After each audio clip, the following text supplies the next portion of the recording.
देवरा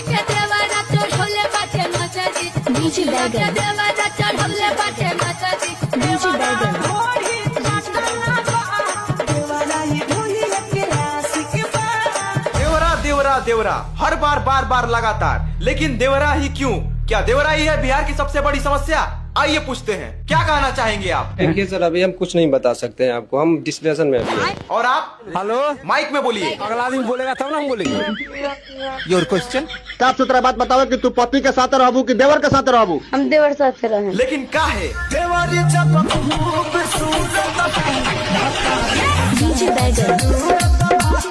तो देखा आपने, जुड़े रहिए देवरा न्यूज के साथ। देवरा न्यूज साइनिंग आउट।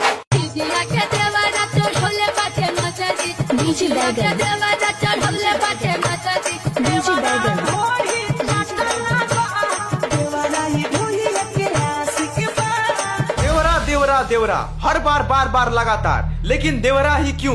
क्या देवरा ही है बिहार की सबसे बड़ी समस्या? आइए पूछते हैं, क्या कहना चाहेंगे आप? देखिए सर, अभी हम कुछ नहीं बता सकते हैं आपको, हम डिस्कशन में अभी हैं। और आप? हेलो, माइक में बोलिए। अगला आदमी बोलेगा तब ना हम बोलेंगे। Your question.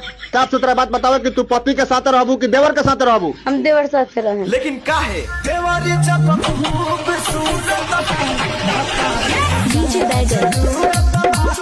तो देखा आपने, जुड़े रहिए देवरा न्यूज के साथ। देवरा न्यूज साइनिंग आउट।